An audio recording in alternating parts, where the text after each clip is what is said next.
नमस्कार साथियों, ultra English academy पर मैं आपका हार्दिक स्वागत करता हूं। आज के इस वीडियो लेक्चर में आरएसएसबी द्वारा आयोजित जुलाई माह में एलडीसी की परीक्षा करवाना प्रस्तावित है। उसके सिलेबस पर आज विस्तृत चर्चा की जाएगी तथा शेष बचे 120 दिन की स्ट्रेटजी भी बनाई जाएगी ताकि आपका सिलेक्शन सुनिश्चित हो और एक उच्च रैंक आपको प्राप्त हो, जिससे आप मनचाही पोस्ट प्राप्त कर सको।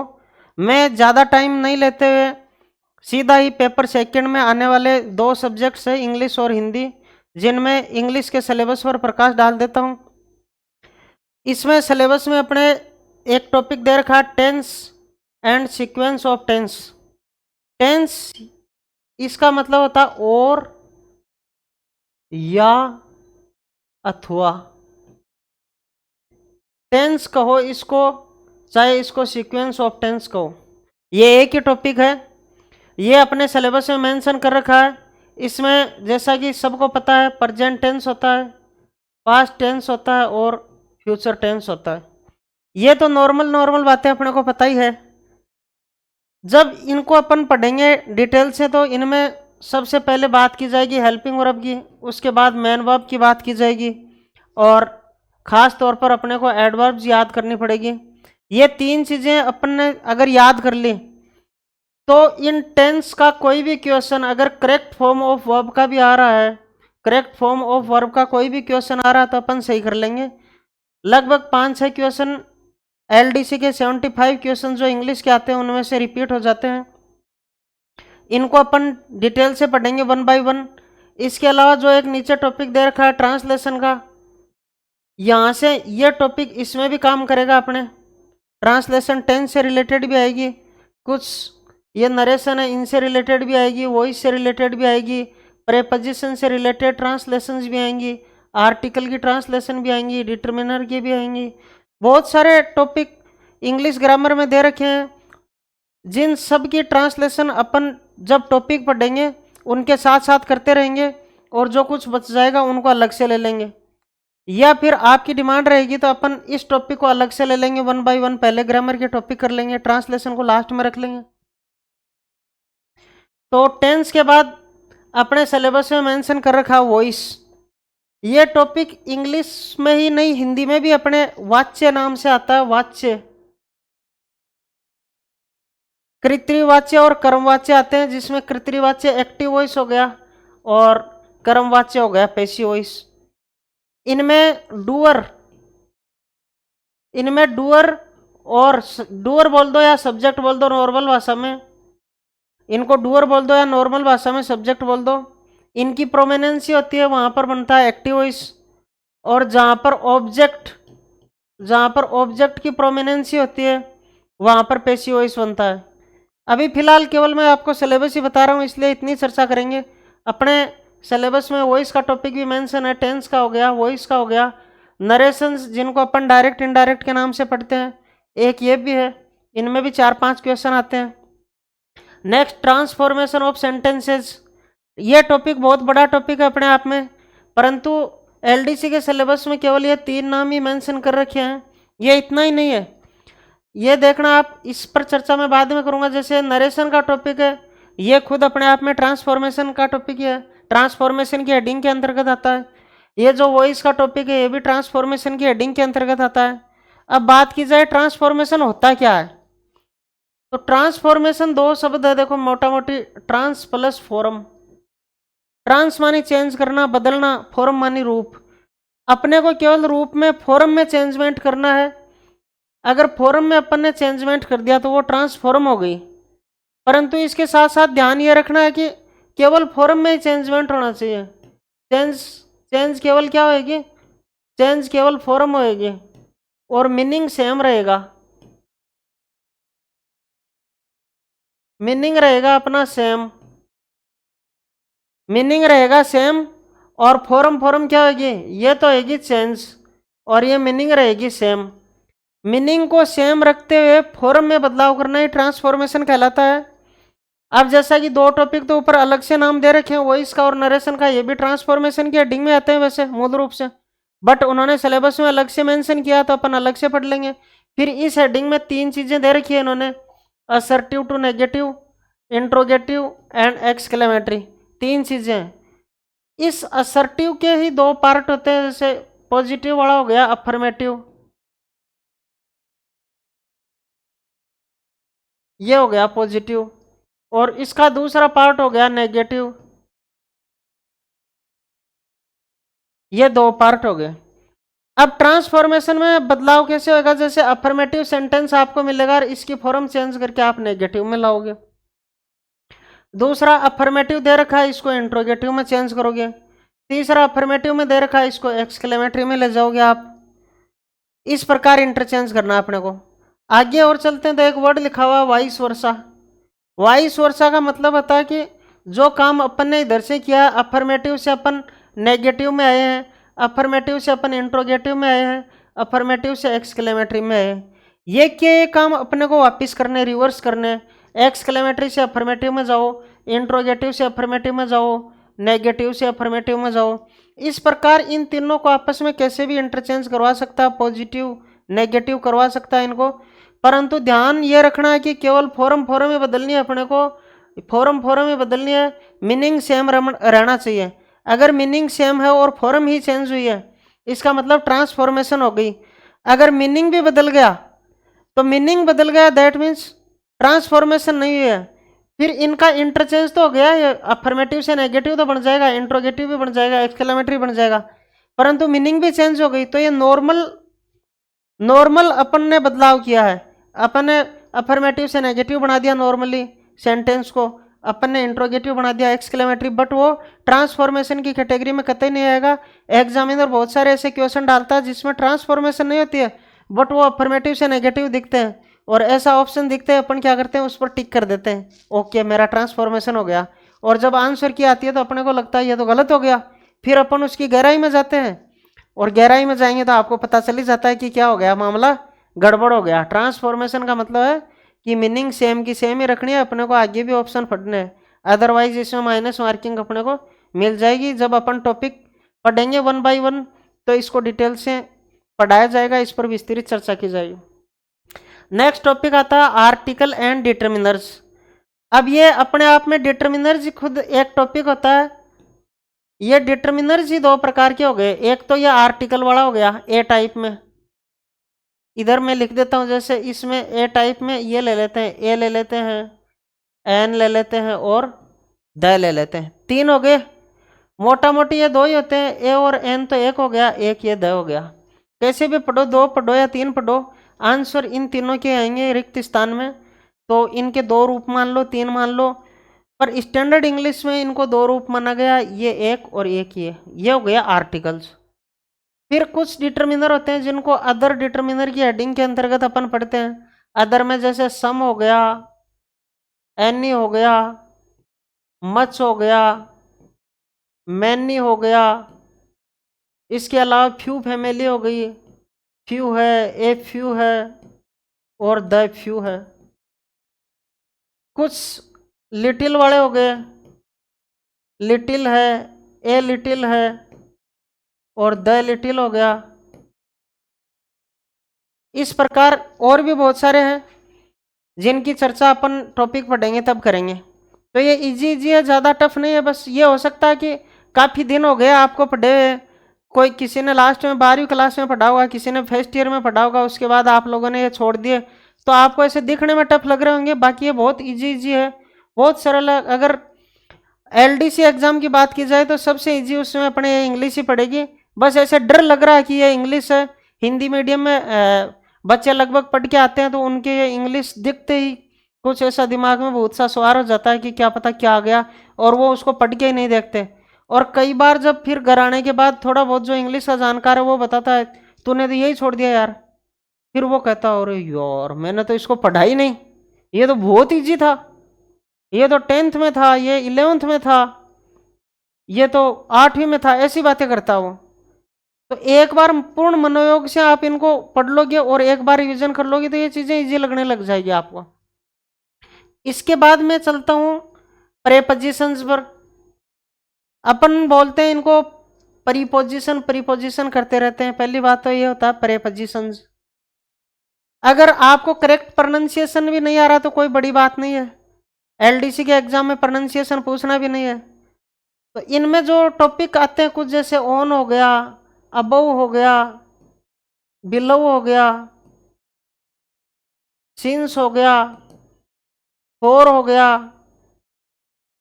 बिटवीन हो गया, अमंग हो गया, ऐसे बहुत सारे 30-35 एक मेन प्रेपोजिशन है। प्रेपोजिशन और भी थोड़े ज़्यादा है पर मेन 30-35 है, उनकी डिटेल में चर्चा की जाएगी। और जो थोड़े माइनर टाइप के प्रेपोजिशंस है उनके भी 2-3 एग्जाम्पल किए जाएंगे। कई बार वो एग्जाम में आ जाते हैं और अपने को ऐसे पता ही नहीं लगता है कि यार ये प्रेपोजिशंस है, अपने को बाद में पता लगता है एग्जाम होने के बाद ये भी प्रेपोजिशन होते हैं। और अपन उनको जैसे स्पेलिंग और मीनिंग याद करते रहते हैं, वहाँ रट्टा मारते रहते हैं और वो एक्चुअल में निकलता प्रेपोजिशन है। तो वो सब चीज़ें आपको इस हेडिंग के अंतर्गत पढ़ाई जाएगी। नेक्स्ट है ट्रांसलेशन ऑफ सिंपल, ऑर्डिनरी और कॉमन। ये सब एक ही चीज़ें हैं। सरल जो वाक्य अपन ने पढ़ते हैं, अपन पढ़ रखे हैं, सरल, सिंपल सेंटेंस, कंपाउंड, ये हिंदी में आपके एकदम दे रखे हैं ऐसे ए, बी और सी। कॉम्प्लेक्स सेंटेंस, सिंपल तो सामान्य हो गए, कंपाउंड संयुक्त वाक्य, और ये कॉम्प्लेक्स होते हैं मिश्रित वाक्य। ये आपके हिंदी में क्लियर कट दे रखा, अपने इंग्लिश में केवल सिंपल सेंटेंस लिखा हुआ है, केवल सिंपल सेंटेंस की ट्रांसलेशन पूछ रहा है।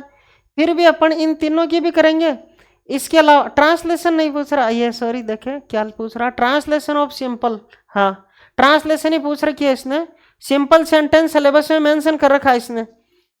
अब अपन क्या करेंगे, इनके अंतर्गत जो टेंस से संबंधित ट्रांसलेशन होती है, वॉइस से संबंधित, नरेशन से संबंधित, आर्टिकल से संबंधित है, डिग्री से संबंधित है, या कंजंक्शन से संबंधित कुछ आएगी। इस प्रकार जितने भी टॉपिक है उनकी ट्रांसलेशन अपन पढ़ेंगे।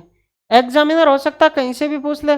सिंपल सेंटेंस ऐसा नहीं है कि कोई अलग से हेडिंग होती है, ये जितने भी ग्रामर के टॉपिक पढ़ते हैं उनमें जो भी सेंटेंस आते हैं वो सब पूछे जाएंगे। यहाँ केवल मेंशन ये कर रखा है। अब एग्जामिनर पूछ भी सकता है, कंपाउंड भी पूछ ले, कॉम्प्लेक्स भी पूछ ले, तो अपन तैयार पूरे करेंगे। लिख भले ही सिंपल रखा होगा इन्होंने। तो ट्रांसलेशन में देखो आगे क्या लिखा हुआ है, sentence from Hindi to English, Hindi के वाक्य देगा और अपने से इंग्लिश में इंटरचेंज करवाएगा। इसके बाद क्या करेगा वो, इंग्लिश के देखो वाइस वर्सा दोबारा आया है, इंग्लिश का सेंटेंस देके हिंदी में ट्रांसलेशन करवाएगा।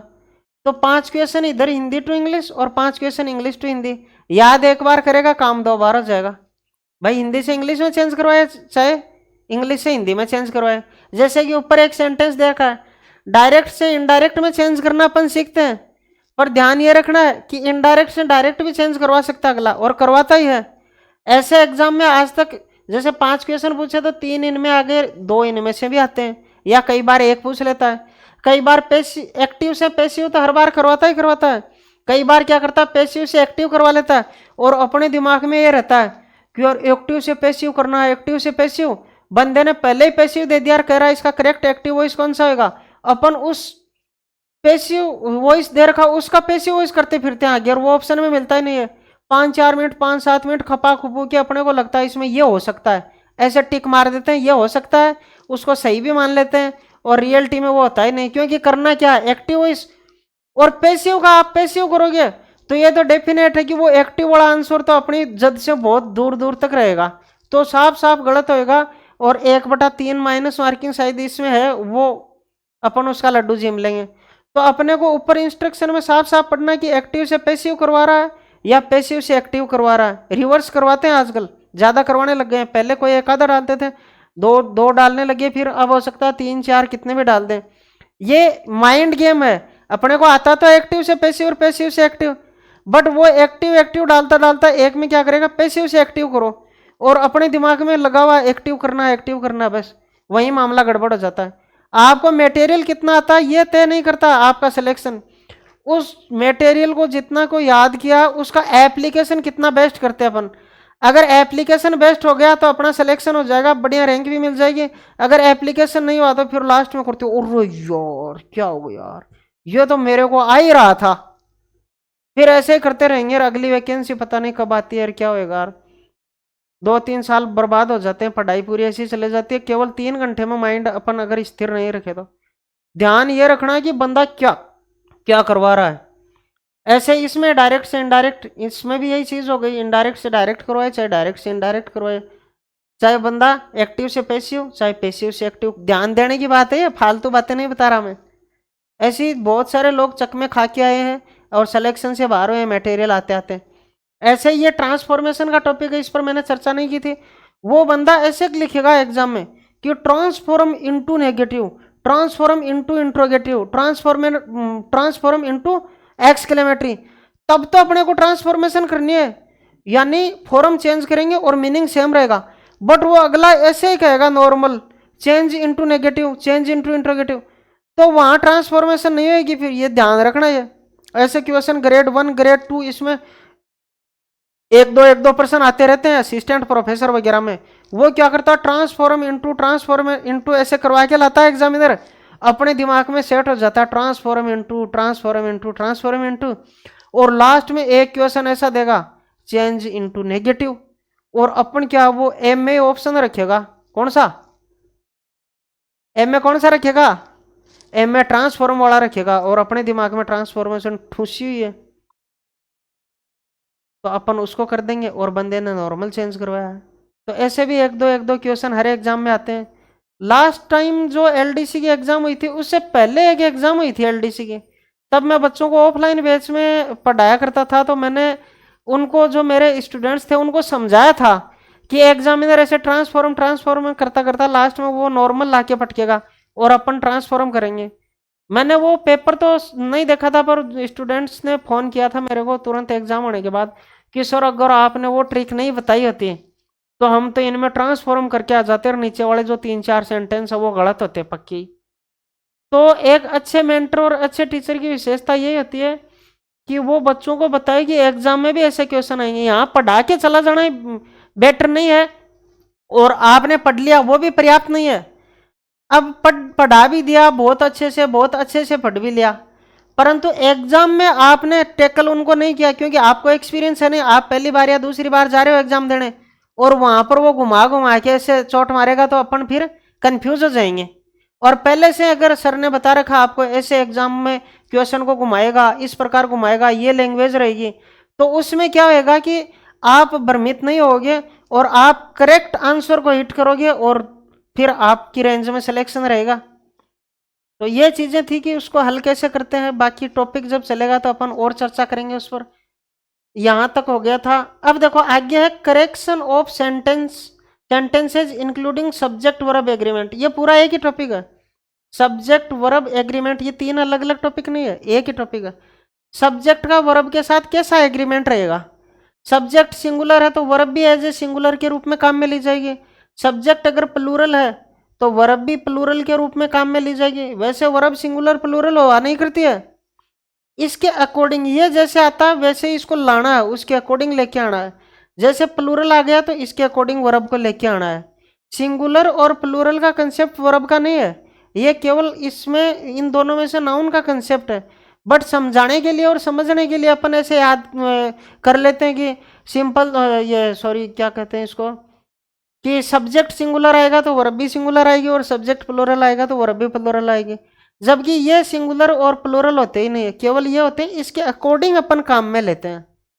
ये सही टेक्निकल टर्मिनोलॉजी के रूप में सिंगुलर प्लूरल यहाँ ये कंसेप्ट काम में नहीं आता है, ये केवल यहाँ पर काम आता है। तो सब्जेक्ट का वर्ब के साथ एग्रीमेंट हो गया, ये सब्जेक्ट का वर्ब के साथ एग्रीमेंट हो गया और वर्ब का सब्जेक्ट के साथ एग्रीमेंट हो गया। ये करेक्शन का मतलब होता है सुधार करना, सही करना। कुछ एरर दी हुई रहेगी, एरर अपने आप में पूरी ग्रामर का निचोड़ होता है, पूरे पार्ट्स ऑफ स्पीच वगैरह आपको आते हैं तो ही आप एरर डिटेक्ट कर पाओगे। अदरवाइज एरर का टॉपिक बहुत ट्रांसलेशन की तरह टफ है। अब इसमें इन्होंने इजी कैसे किया मैं बता देता हूँ। इन्होंने केवल 3 टॉपिक डाले हैं। सब्जेक्ट वर्ब एग्रीमेंट की एरर डिटेक्ट करवाएगा वो आपसे। एक डिग्री ऑफ एडजेक्टिव, देखो ये भी बड़ा टॉपिक है, डिग्री ऑफ एडजेक्टिव। एक होता है डिग्री ऑफ एडवर्ब्स। तो ये डिग्रियां 2 प्रकार की होगी, एक तो डिग्री एडजेक्टिव की होगी, एक होगी एडवर्ब की। बट सिलेबस में केवल इन्होंने degree of adjective he mention कर रखा है। केवल।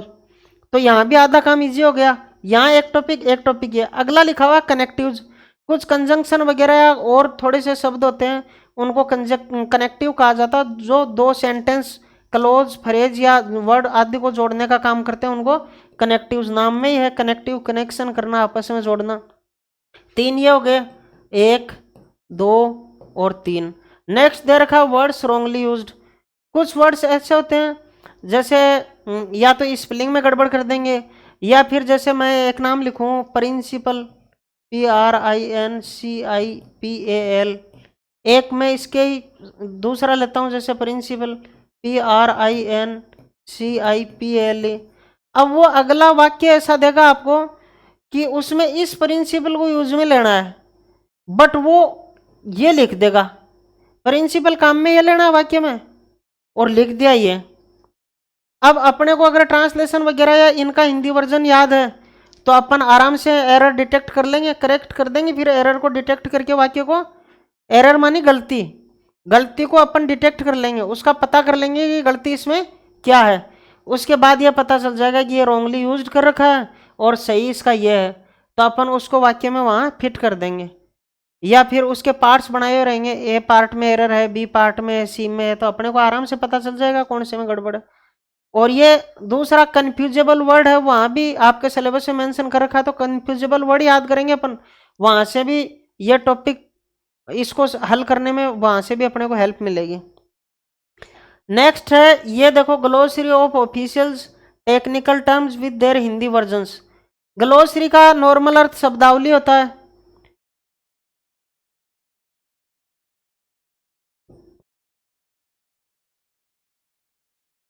शब्दावली, अब शब्दावली में कौन से शब्द आते हैं, देखो एक तो नाम में लिखा हुआ ऑफिशियल, जो विभिन्न प्रकार की ऑफिसेज हैं, जैसे कलेक्टर ऑफिस, SDM ऑफिस है, PMO CMO है, और दूसरा जैसे कोर्ट है, जो भी नीचे के कोर्ट से लेके ऊपर सुप्रीम कोर्ट तक जितने भी कोर्ट है, उन कोर्ट में जो भी शब्दावली काम में ली जाती है वो ऑफिशियल हो गई। टेक्निकल टर्म्स, ये भी टेक्नोलॉजी से संबंधित है, इनमें भी कुछ ऐसे साइंटिफिक नेम होते हैं, कुछ टेक्निकल नेम होते हैं जो यहाँ ऑफिस वगैरह में काम में लिए जाते हैं, स्टैंडर्ड लैंग्वेज लिखने में काम में लिए जाते हैं, तो उनको ऑफिशियल और टेक्निकल टर्म्स बोला जाता है।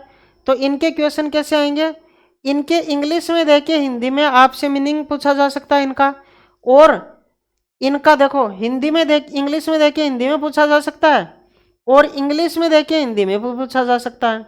अब आप कहोगे सर इसमें तो यही दे रखा है हिंदी वर्जन के साथ याद करना है, तो आप जब हिंदी वाले सिलेबस में जाओगे तो वहाँ क्या दे रखा है, वहाँ दे रखा है कि उधर इंग्लिश टू हिंदी और हिंदी टू इंग्लिश, इधर इंग्लिश टू हिंदी और उधर हिंदी टू इंग्लिश।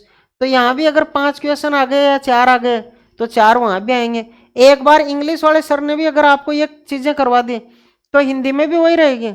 देखो मैं एक बात क्लियर कट बता देता हूँ आपको कि जो चीज़ें इंग्लिश में आपने पढ़ी है 75 क्वेश्चन क्रैक करने के लिए, वो केवल 75 क्वेश्चन ही क्रैक नहीं करवाएंगे, वो 75 के साथ साथ हिंदी में जो लेटर राइटिंग है वहाँ 4-5 क्वेश्चन निकाल के देंगे, ऑफिशियल और टेक्निकल टर्मिनोलॉजी है वहाँ पर 4-5 क्वेश्चन निकाल के देंगे।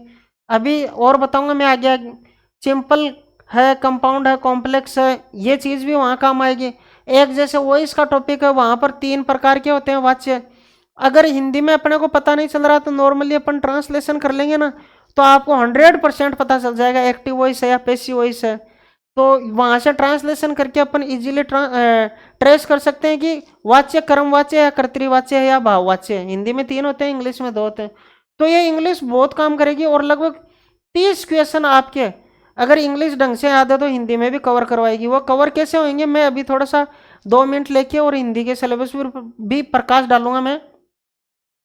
अब नेक्स्ट आगे चलते हैं अपन। ये तो हो गया देखो जो समझने वाली चीज़ें हैं, कॉम्प्रिहेंशन बेस्ड है, सब चीज़ें समझने की, केवल एक ये याद करने लायक है, नीचे वाला जो है ग्लोसरी याद करने लायक है। इसके बाद अपन लेते हैं वोकेब वाला सेक्शन। देखो ये आ गया वोकेब का सेक्शन। इसमें क्या होएगा, ये जो चीज़ें हैं वोकेबलरी है, इनमें टोटल सिनोनिम्स माने होते हैं पर्यायवाची, पर्यायवाची सिनोनिम्स। देखो मैं दोबारा लिख देता हूँ, सिनोनिम्स होते हैं पर्यायवाची, एंटोनिम्स होते हैं विलोम। इनकी मैं उत्पत्ति बता देता हूँ आपको पहले ही, ताकि आपको लगेगा कि ये सिनोनिम्स पर्यायवाची कैसे होते हैं, एंटोनिम्स विलोम कैसे होते हैं। हिंदी में तो आपको पता है, पर इंग्लिश में देखो ये कुछ दो वर्ड से मिलके बना है, सिन प्लस निम्स। सिन यहाँ तक है, सिनो प्लस निम्स। सिनो या सिन का मतलब हो गया सेम, सेम मानी समान, निम्स मानी नेम। जो समान समान नाम वाले हैं वो सिनोनिम्स हो गए। एंटोनिम्स यानी एंटो या एंटी मान लो आप, एंटी मानी विपरीत, निम्स मानी नेम, उल्टे नाम वाले सब विलोम शब्द हो गए। तो यह आपको पढ़ने पड़ेंगे, याद करने पड़ेंगे, बार बार प्रैक्टिस करनी पड़ेगी, तब याद होंगे। कोई दवाई किसी भी टीचर के पास नहीं है वर्ड में इनकी, केवल टीचर है प्रैक्टिस करवा सकते हैं। आप एक्सरसाइज करोगे, बार बार पढ़ोगे तो ये याद हो जाएंगे। एंटोनिम्स बता दिया मैंने। One word substitution.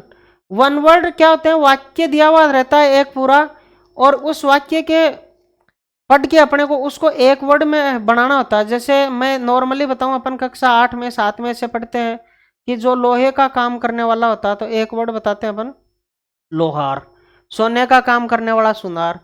तो ऐसे सब्स्टिट्यूशन का मतलब होता है उस चीज के स्थान पर, तो एक पूरा सेंटेंस दे रखा है, उसके स्थान पर अपन क्या सब्स्टिट्यूट करेंगे, एक ही वर्ड, वन वर्ड।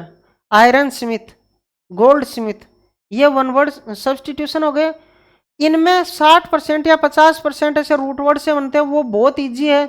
मैं वोकेब को स्टार्ट यहाँ से ही करूँगा, ताकि आपके कुछ रूट वर्ड और प्राइमरी वोकेब अगर तैयार हो गई थोड़ी थोड़ी, तो आपका इंटरेस्ट क्रिएट हो जाएगा इनमें वोकेब में। अगर वोकेब याद नहीं हुई तो ध्यान रखना, वोकेब अगर याद नहीं हुई, एक एक में 3-3 4-4 क्वेश्चन आएंगे, तो आप हो सकता है कि सिलेक्शन की रेंज से आप बाहर हो जाओ। हाई मार्क्स प्राप्त करना, उच्च रैंक लाना, वो बहुत दूर की बात हो जाएगी। वोकेब को पढ़ना पड़ेगा, हल्के में ले लिया तो मामला बिगड़ सकता है। सिनोनिम्स, एंटोनिम्स, वन वर्ड हो गया। अब देखना ये भी वोकेब का ही पार्ट है। Forming new words by using prefixes and suffixes. देखो परे में परी लगा हुआ है, परी मानी पहले, परी मानी पहले, फिक्स आप जानते हो, जो पहले आके फिक्स हो जाता है वो प्रीफिक्स यानी उपसर्ग, हिंदी में बोलते हैं इसको उपसर्ग। सफिक्स इसको बोलते हैं प्रत्यय, जो बाद में आके फिक्स हो जाता है वो सफिक्स, पहले आता है वो प्रेफिक्स। देखो इसमें ऐसा रूट आपके दिमाग में नहीं है कि सर ये बाद में कैसे आए, पर इसमें दिमाग में है ना, परे मानी पहले, परी मानी पहले, तो प्रेफिक्स पहले आके फिक्स हो गया, वो उपसर्ग, सफिक्स बाद में आ गया। अब इसमें कुछ वर्ड होते हैं, जैसे मान लो ए लग गया, कन लग गया, कम लग गया, इर लग गया, ऐसे ऐसे ये कुछ प्रेफिक्स आएंगे, ये लगा लगा के वर्ड बनेंगे। जैसे इर से इरेगुलर, इरेगुलर बन गया इर से, ऐसे ही। और ऐसे सफिक्स आएंगे कुछ, जैसे useful, use plus full, useful, full जोड़ दिया अपन ने, वो पीछे जोड़ा, यूजफुलनेस, टेस्टलेस, एल-ई-एस, रीइंफोर्समेंट, एम-ई-एन-टी, ऐसे जैसे लेस, नेस, लेस हो गए, लेस हो गया, नेस हो गया, मेंट हो गया, TION ये हो गया। इस प्रकार के जो आएंगे इनको बोला जाएगा सफिक्स, इनको बोला जाएगा प्रेफिक्स। तो इनकी प्रैक्टिस करेंगे, ये ज़्यादा हार्ड नहीं है, प्रैक्टिस से हो जाएगा, 4-4 5-5 क्वेश्चन निकाल के जाएंगे। फिर नेक्स्ट ये कन्फ्यूजेबल वर्ड पर मैंने थोड़ी सी चर्चा करी दी थी, प्रिंसिपल, प्रिंसिपल लिखा था मैंने। अब अपने को हिंदी वर्जन आना चाहिए। एक जैसे ये लिखता हूँ मैं PEACE, पीस, PIECE, पीस, एक शांति वाला है, एक टुकड़ा है, तो अपने को ये ध्यान रखना है कौन सा कहाँ पर यूज लिया जाएगा, बस वही कंफ्यूज करने वाला है कि कौन सा शांति है और कौन सा टुकड़े वाला है। तो ये अपन याद करेंगे, वाक्य में प्रयोग करते हुए, सेंटेंस में इनका एप्लीकेशन करते हुए आपको पढ़ाया जाएगा। ऐसे नहीं हिंदी में रटवा दिया, रटवाने से तो क्या, रट तो वैसे ही सकेंगे अपन, पर रटने के बाद वाक्य में अप्लाई करना इनको आना चाहिए अपने को, तभी एग्जाम में क्वेश्चन सही होएगा, अदरवाइज सही नहीं होना। कितने साइन कोस रटे थे अपन ने, कितने सूत्र रटे थे, पर जब एग्जाम आती थी तो वो पता ही नहीं कौन सा सूत्र कौन से क्वेश्चन में कहाँ पर फार्मूला अप्लाई किया जाएगा, तो वो मामला गड़बड़ हो जाएगा। फिर अपने पास टाइम है, अपन 1 by 1 सब चीज़ें सीखेंगे।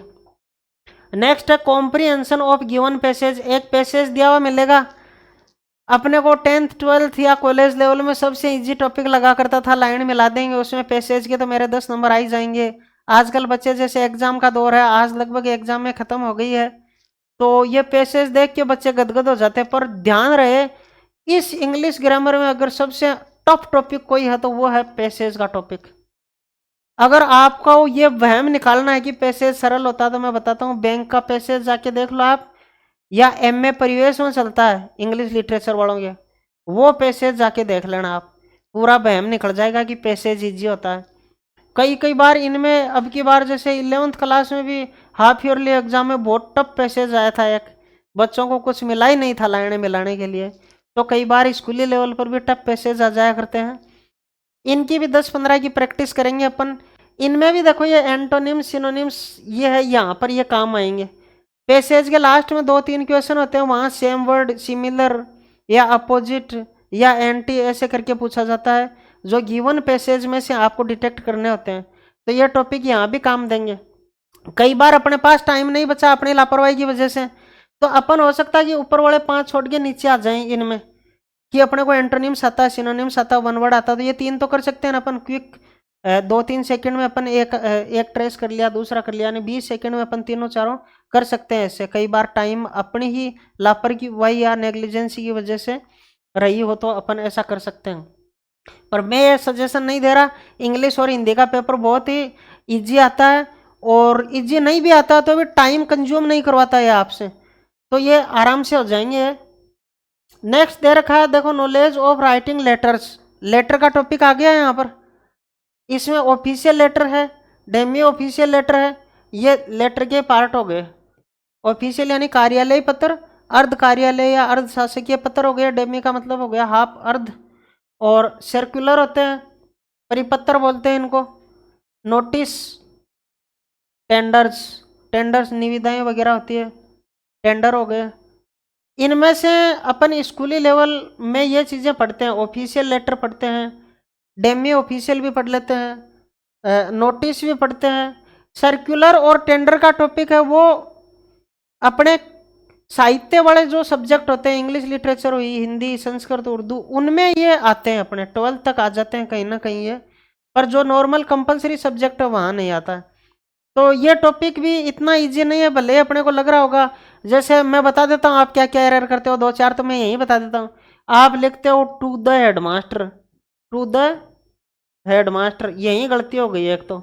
आजकल हेडमास्टर की पोस्ट खत्म हो गई, पर वो दिमाग में बैठी हुई है पहले से, तो कुछ बच्चे हेडमास्टर नहीं लिखते हैं तो यहाँ पर ये लिख देते हैं टू द प्रिंसिपल। यहाँ मैंने द नहीं लिखा, ये मैं वापस लिख देता हूँ। जैसे कुछ बच्चे ऐसे लिखते हैं टू द प्रिंसिपल, ऐसे लिख देते हैं। अब ये टू आजकल ये लगाना ही बंद हो गया है, तो यही एरर आ गई। अगला ऑप्शन में दे देगा इसकी जो हेडिंग वगैरह, वहाँ पर to the headmaster, to the principal, इसमें एक कैपिटल ये आएगा ही नहीं, इसमें एक कैपिटल रहेगा कि स्मॉल रहेगा, यहाँ कैपिटल रहेगा कि स्मॉल रहेगा। अपन जो रिसीवर का एड्रेस किधर लिखना है, लेफ्ट में लिखना है या राइट में लिखना है, सेंडर का किधर लिखना है, ऊपर सेंडर का आएगा या रिसीवर का एड्रेस आएगा, डेट का फॉर्मेट क्या होगा, डेट कहाँ लिखी जाएगी, सब्जेक्ट का फॉर्मेट क्या होता है, सब्जेक्ट के बाद में फुल स्टॉप लगती नहीं है, लगती है या नहीं लगती है, ऐसे लिख के डिटेल खोली जाती है, या ऐसे ही होता है, या नॉर्मली ऐसे लगाया जाता है, या इस प्रकार फुल स्टॉप लगाया जाएगा, ये चीज़ें भी आपको पता नहीं है। इसके बाद इसकी बॉडी कैसे लिखी जाएगी, कई कई बच्चे ऐसे लिख देते हैं सर, मैडम, ऐसे भी लिख देते हैं, कई लिख देते हैं डियर सर, कई ऐसे डियर सर, डियर मैडम भी लिखते हैं। अब पता ही नहीं कौन से लेटर में डियर लगेगा नहीं लगेगा, पर लिख दिया, पासबुक में से याद कर लिए और कहीं से, या सर ने भी पढ़ाई नहीं की और पुराना, बहुत पुराने ज़माने में उन्होंने ऐसा पढ़ा होगा तो वो भी ऐसे ही पढ़ा देते हैं। बॉडी के बाद जैसे सल्यूटेशन कैसे होएगा, डिस्क्रिप्शन उसका कैसे आएगा, सॉरी सबस्क्रिप्शन कैसे आएगा, योवर्स ओबीडेंटली लिखा जाएगा या योवर्स फेथफुली लिखा जाएगा, योवर्स सिंसियरली लिखा जाएगा, ये कैसे लिखे जाएंगे, कैपिटल लेटर में आएंगे या स्मॉल में आएंगे, या पहला लेटर कैपिटल रहेगा या दोनों ही कैपिटल रहेंगे या दोनों ही स्मॉल रहेंगे, ये चीज़ें भी इसमें बताई जाएगी। सिग्नेचर होएंगे कि नहीं होएंगे, इनका फॉर्मेट क्या है, ये सब चीज़ें आपको इनमें बताई जाएगी। ये लगभग 6-7 नंबर के आएंगे और आप देख 6-7 क्वेश्चन आएंगे, नंबर तो उसके हिसाब से आप कर लेना कितने आएंगे। और ये का ये टॉपिक सेम टॉपिक हिंदी में भी दे रखा है, तो एक जगह पढ़ोगे 2 जगह काम हो जाएगा आपका। अब मैं थोड़ा सा हिंदी में बता देता हूँ कौन से टॉपिक रिवाइज हो रहे हैं आपके। देखो पूरे पर मैं प्रकाश नहीं डाल रहा हूँ। संधि, संधि विच्छेद, समास, ये उपसर्ग प्रत्यय कुछ कुछ काम आ जाएंगे आपके इंग्लिश वाले, और आपको पता चलने लग जाएगा। वैसे हिंदी में तो आपको ज़्यादा आता है इंग्लिश से। पर्यायवाची भी काम करेंगे आपके, एंटोनिम्स भी अंग्रेजी में याद करोगे, हिंदी में एक जगह याद करोगे तो दोनों जगह याद रहेगा, पर इंग्लिश में याद करोगे तो हिंदी का तो ऑटोमेटिक याद हो जाएगा। अनेकार्थ शब्द एक ही वर्ड आएगा, उसके कई अर्थ होंगे, जैसे सारंग है उसका सांप भी होता है, बादल भी होता है, इस प्रकार और भी बहुत सारे होते हैं। युग्म शब्द है, 2 शब्द मिलेंगे, जैसे प्रिंसिपल, प्रिंसिपल बताया था ना मैंने, उनके अलग अलग अर्थ थे, ऐसे 2 शब्द मिलेंगे उनके अर्थ अलग होंगे। संज्ञा से विशेषण बनाना, या नाउन के शब्द आएंगे उनसे विशेषण बनाने पड़ेंगे अपने को। ये टॉपिक थोड़े अलग आ रहे हैं। फिर देखो शब्द शुद्धि, वहाँ भी एरर था, करेक्शन वाला टॉपिक। यहाँ वर्ड का शुद्धिकरण करवाएंगे और उनमें अशुद्धि का कारण क्या वो जानेंगे। इसमें वाक्य में शुद्धि करवाएंगे और जो अशुद्ध वाक्य है उसका कारण जानने का प्रयास रहेगा कि क्या कारण रहा, क्या फैलेसी आई है उसमें, गड़बड़ क्यों हुआ है। अब देखना मेरा यहाँ से आपको बताने का टारगेट, ये देखो वॉइस था, इंग्लिश में था ये वॉइस, यहाँ आ गया कृतवाच्य, एक्टिव वॉइस, कर्मवाच्य, पैसिव वॉइस, भाववाच्य, ये अपने इंग्लिश में होता नहीं है। तो भी आपको अगर पता नहीं चल रहा तो यहाँ आप ट्रांसलेशन के द्वारा एकदम इजीली मैं बता दूंगा कि कैसे आप डिटेक्ट करोगे कि एक्टिव वॉइस है या पैसिव वॉइस है। कई बार हिंदी में अपने तकलीफ आ जाती है, तो ये टॉपिक वहाँ पढ़ा हुआ है, यहाँ भी काम करेगा। क्रिया है, वर्ब है, सकर्मक, अकर्मक और पूर्वकालिक क्रिया टॉपिक अपने आप में एक बहुत लार्ज टॉपिक है, बट केवल 3 नाम देके इसको बहुत ही नैरो बना दिया गया टॉपिक को। वाक्यांश के लिए सार्थक शब्द, वन वर्ड सब्सटीट्यूशन, वो का वही है, अंग्रेजी में याद कर लिया, हिंदी में भी काम आएगा। मुहावरे और लोकोक्तियां है, फ्रेज, जो ईडियम और फ्रेजेस थी वो अपने अंग्रेजी में नहीं दे रखी है, हिंदी में दे रखा है। पारिभाषिक शब्द देखो, तकनीकी आ गया ना, technical terms, technical terms official लिखा नहीं है, पर वो ऑफिशियल और टेक्निकल्स एक ही हेडिंग में आते हैं। इनका हिंदी वर्जन याद करना है, अंग्रेजी वालों का हिंदी वर्जन और हिंदी वालों का अंग्रेजी वर्जन, कैसे ही करो आप, वाइस वर्सा एक ही बात है। अब देखो वहां पर केवल अपने सिंपल सेंटेंस दे रखा था, यहाँ सरल भी है, संयुक्त भी है, मिश्र भी है, सिंपल, कंपाउंड और कॉम्प्लेक्स तीनों है। इनका क्या करना पड़ेगा, हिंदी में रूपांतरण। ये लो मैंने कहा था ना कि यार वहां पर केवल आपको क्या दे रखा है ट्रांसलेशन के नाम पर सिंपल, परंतु ये यहाँ हिंदी में कर दिया इसने कबाड़ा। अंग्रेजी में इसने केवल क्या दिया था कि सिंपल का ट्रांसलेशन करवाएंगे, तो ठीक है सिंपल का करवा लो, 4-5 क्वेश्चन दे देगा, पर यहाँ हिंदी से इंग्लिश और इंग्लिश से वाइस वर्सा हो रहा ना, हिंदी से देखो इंग्लिश में, यहाँ ना सॉरी मैं देखो थोड़ा सा अंग्रेजी से हिंदी, अंग्रेजी से हिंदी और हिंदी से अंग्रेजी हो गया वाइस वर्सा, और तीनों है, सिंपल भी है, कंपाउंड भी और कॉम्प्लेक्स भी है। अब कहाँ बच के जाओगे आप, वहाँ भी यह हो गया सिंपल वाला, तो वहाँ भी आ गया और यहाँ आ गए, तो ये काम अंग्रेजी वाले सर ही ज़्यादा बेटर तरीके से करवा पाएंगे। तो हिंदी में भी कुछ 30-35 क्वेश्चन ऐसे हैं जो अंग्रेजी वाले सर वहाँ अंग्रेजी के टाइम में करवा देंगे आपको। ये देखो कार्यालय पत्रों से संबंधित ज्ञान, official letters, official Demi official दोनों आ जाएंगे इसमें, इसको थोड़ा सा नैरो किया है। सर्कुलर, टेंडर और जो एक और था अपने नोटिस, वो यहाँ नहीं दे रखा है इन्होंने, तो यहाँ पर थोड़ा सा ये छोटा हुआ है, यहाँ पर बड़ा कर रखा है। ये सेम है वाक्यांश वाला, ये देखो वाच्य भी अपने था, एंटोनिम्स, सिनोनिम्स ये भी अपने इसमें, प्रत्यय, उपसर्ग अंग्रेजी में है, पर्यायवाची, विपरीतार्थ ये भी है, वाच्य भी दे रखा है। तो इनमें आपको बहुत ज़्यादा हेल्प मिलेगी, अंग्रेजी पढ़ने के बाद हिंदी सोल्व करोगे तो आपको बहुत ज़्यादा बेनिफिट मिलेगा। अब सिलेबस पर तो मैंने आपके प्रकाश डाल दिया है, बट जैसे थोड़ी सी कि मैंने स्ट्रेटजी की बात की थी, अभी मैंने ये यूट्यूब चैनल नया बनाया है, इसमें आज ये मेरी पहली डेमो क्लास ही आप मान के चल सकते हो कि ऑनलाइन चैनल पर मेरी ये डेमो क्लास फर्स्ट क्लास है। इस पर मैं बता रहा हूँ आगामी 120 दिन में अपन क्या स्ट्रेटजी बनाएंगे। अपनी स्ट्रेटजी ये रहेगी कि जो टफ पार्ट है जैसे वोकैब का है, वो मैं आपको डेली 15 या 20 मिनट एक वीडियो लेक्चर के माध्यम से मैं समझाऊंगा, जिसमें अपन 5-7 वर्ड डेली पकड़ेंगे। अगर कुछ छोटे वर्ड है या ज़्यादा इजी है तो उनमें अपन थोड़े ज़्यादा वर्ड ले लेंगे, और ज़्यादा टफ लग रहा है तो उस वीडियो लेक्चर को थोड़ा छोटा किया जाएगा और आपको उतना ही दिया जाएगा। अगर डेली आप प्रैक्टिस करोगे उसकी तो वो दिमाग में बैठ जाएगा। उसको मैं 3 बार पढ़ाऊंगा आपको। 3 बार कैसे रहेगा? पहली बार मैंने आपको वीडियो लेक्चर के माध्यम से डिलीवर कर दिया, फिर उसमें लास्ट में मैं क्विज डालूंगा, उस क्विज को आप सॉल्व करके कमेंट में डाल देना। देन आफ्टर अगले दिन अपन जब नया वीडियो शूट करेंगे तो उसमें क्या होएगा कि वो क्विज वापस सॉल्व करवाई जाएगी और क्विक रिवीजन होएगा 1-2 मिनट का। तो वो 2-3 बार वही वो चीज़ वापस आपके दिमाग में आएगी, बार बार सुनोगे तो आपके दिमाग में फिट बैठ जाएगी वो। बस इनका यही तरीका, बार बार एक्सरसाइज करो, दिमाग में फिट बैठ जाएगी। फिर आप 20-25 दिन छोड़ के वापस एक बार रिपीट कर लेना या नोट्स बना लेना, जो भी आपको ईजी लगे। तो वो कैब का तो मैंने आपको बता दिया कि डेली 15-20 मिनट की एक एक जो वीडियो लेक्चर आपको डाले जाएंगे। और जो ग्रामर वाला पोर्शन है उसके वीडियो 50-60 मिनट 50-60 मिनट के वीडियो डाले जाएंगे। अब ऐसा नहीं है कि आपको MCQs करवा दिए, मैंने कह दिया कि ऐसा आएगा वैसा आएगा, ऐसा नहीं होता है। आपको पूरी जैसे ऑफलाइन क्लास में पढ़ाया जाता है उस प्रकार से वीडियो शूट करके आपको ऑफलाइन में जिस तरह बच्चों को पढ़ाया जाता है वैसे ही पढ़ाया जाएगा और पूरा सिलेबस कराया जाएगा। मैं इस YouTube चैनल पर पूरा सिलेबस करवाऊंगा आपको। ऐसा नहीं है 2 टॉपिक करवा के छोड़ दिए या कोई टॉपिक प्रेपोजिशन का लेके उसको आधा या उसको 25% करवा के छोड़ दिया।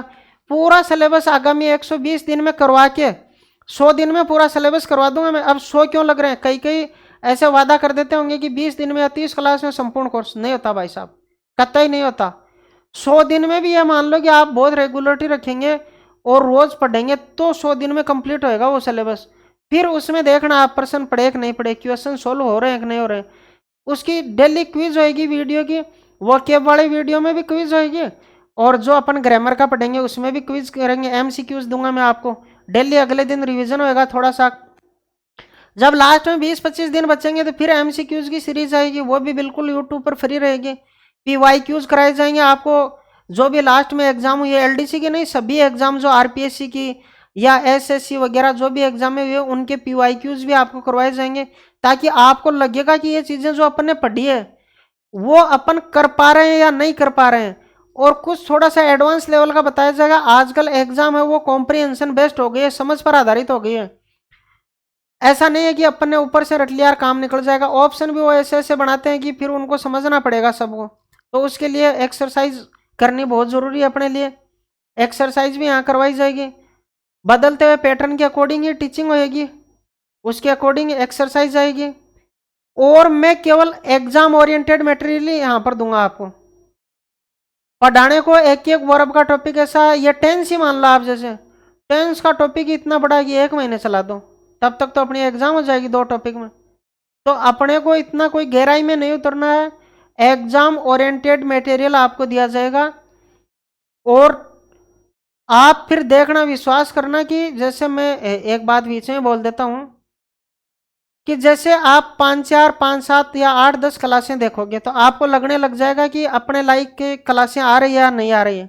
मैं विश्वास दिला रहा हूँ, एक वीडियो में आप किसी का जजमेंट नहीं कर सकते। हो सकता है कि कई पहली बॉल में क्लीन बोल्ड हो जाए और बाद में शतक मार दे, परफॉर्मेंस बढ़िया हो। तो 2, 4, 5 आप वीडियो लेक्चर देखो, फिर आप जज करना कि सर का पढ़ाया हुआ अपने समझ में आ रहा है या नहीं आ रहा। नहीं आ रहा तो अपने कोई ज़रूरी नहीं है, आप दूसरे सर से जुड़ सकते हो, क्योंकि आपका जीवन कीमती है। आपकी वैकेंसी निकली है, अगली बार पता नहीं कब निकल भी गई तो ऐसी परिस्थितियाँ मौजूद हो कि नहीं हो। तो इन सब चीज़ों को ध्यान में रखते हुए आप 2, 4, 5 क्लासें देख के अपने आप जजमेंट हो जाएगा कि ठीक ठाक पढ़ा रहे हैं या पढ़ाया हुआ समझ में आ रहा है कि नहीं आ रहा है। तो आप ये काम कर सकते हो। इसके अलावा एक ये चीज़ है, जैसे अभी तो मैं वीडियो रिकॉर्ड करके डालूंगा, पर 2, 4, 5 दिन या 10 दिन बाद लाइव क्लासेस जैसे स्टार्ट होएगी तो कई जिनको थोड़ा बहुत बेसिक है या उनका कुछ पढ़ा हुआ तो उनको लगेगा कि सर थोड़ा धीमा पढ़ा रहे हैं, तो उनके लिए ये है कि वो लाइव क्लास को ना देखें। वो क्या करेंगे, वीडियो जैसे डाल दिया मैंने उसके बाद 1.5 की स्पीड में या 2 की स्पीड में उस वीडियो को देख सकते हैं। फिर आपको लग रहा है कि प्रॉब्लम आ रही है तो आप कमेंट में डाल दोगे, अगले दिन मैं उसका रिप्लाई दे दूंगा। तो ऐसा भी कर सकते हो, कोई ज़रूरी नहीं लाइव देखा जाए, क्योंकि यहाँ पर सब बच्चों को ध्यान में रख के 1 बाय 1 बेसिक से स्टार्ट करके पढ़ाया जाएगा। सिंपल टू हार्ड की ओर चलेंगे, पर्टिकुलर से जनरल की ओर ले जाया जाएगा।